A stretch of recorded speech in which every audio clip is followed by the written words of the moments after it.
Jonny, welcome. It's a pleasure, Andre. Nice to be here. So, a robust introduction, but I wondered, are you concerned about the way that Corbyn and the rest of them are treating Jewish people? Yes, deeply concerned. And I've been saying this very, very clearly. Even in opposition, he is having an impact on Jewish life. I send my kids to a faith school, a Jewish school, and it is hidden behind massive iron gates with live security guys of 6'6". You have to be very careful to walk in and out. You're not allowed to commune by the gates lest there be a drive-by or a whatever there might be. So this is happening while Corbyn is in opposition. Our constitution has been messed about with over the last 10 years to the point where it seems like there's a permanence of coalition between the Prime Minister and all sorts of opposition. Labour in England, the Scottish nationalists in Scotland, and anyone else who fancies a shot on the telly as well. And so these things have got to change. Brexit has abrupted everything. The Supreme Court, this 10-year-old idea which emasculated the House of Lords, has changed things. I'm not against the House of Lords. I think it's quite good to have elders in society sort of helping out the legislature. Yes. But anyway, that's another debate. And these things together have created this sort of impasse, which of course has ended up with 3 elections in, what, 5 years? But you say that you're a parent. And look, I'll tell you something about Jewish friends that I've got. What they say to me is that effectively some people are admitting that they're ready to leave the country if necessary because they're frightened, and other people aren't admitting it, but everybody has their evacuation plans. Isn't that a sad state of affairs for Britain?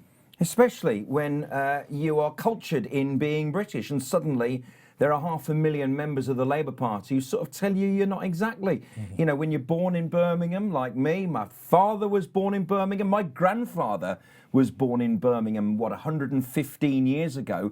My great-grandfather came to Birmingham in the 1860s as a boy. This is very, very hard to take, especially from people who may not have been here as long as we have. I am culturally British. What am I going to do living in another country? I want to stay, I don't want to die. I'm very patriotic. I think this is a great country, and I just don't want to be proved wrong. See, this is the thing that I don't understand. This is where I believe it's anti-Semitism, not anti-Zionism. Because I strongly disagree with a lot of things that the Russian government does. But I don't believe in the abolition of Russia as a solution. And yet, if you disagree with what Israel does, the solution is to abolish it. Yes, anti-Zionism is not criticism of Israel, it's anti-Semitism. You can be, listen, Israel's a democracy, it can handle its own criticism, thank you very much. It makes rather comical assertions then, if it has its own robust democracy, which actually I would argue is freer in speech than here these days, that is less politically correct because it has to be, to have some Muppets, 1,500 miles away waving Palestinian lanyards. They don't know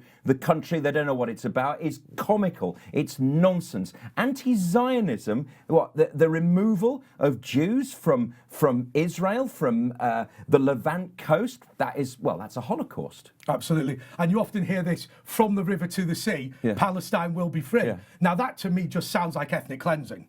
It sounds like a rabble running across the border, breaking down fences and slashing people, and it ain't going to happen. And the whole thing, right? The whole kernel about all this is Israel is about defending itself. What's the army called? It's called the Israel Defense Force. Yes. And it's made up of men and women who have brothers and sisters and wives and children.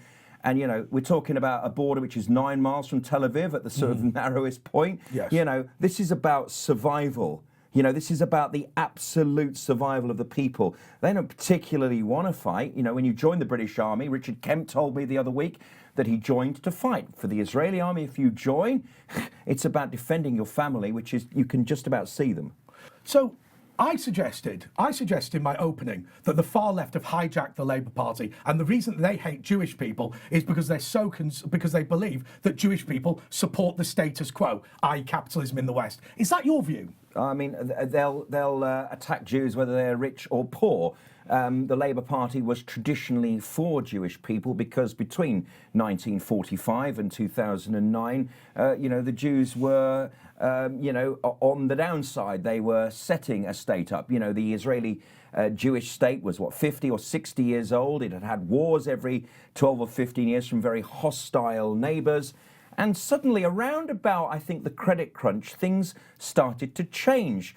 Israel, Norway, Canada, we know the countries that kind of escaped the credit crunch. Israel doesn't have resources to waste. It couldn't waste its money in the credit crunch, and it started to evolve into a first world nation. Yes. Me no likey if you're Labour. You know, they don't like rich Jews, they like poor Jews. That's what's going on there. They don't like Jews with guns who defend themselves. They're cowards. And I can't express it in any more clear state like that. But Jonny, here's the other thing that worries me in a big way.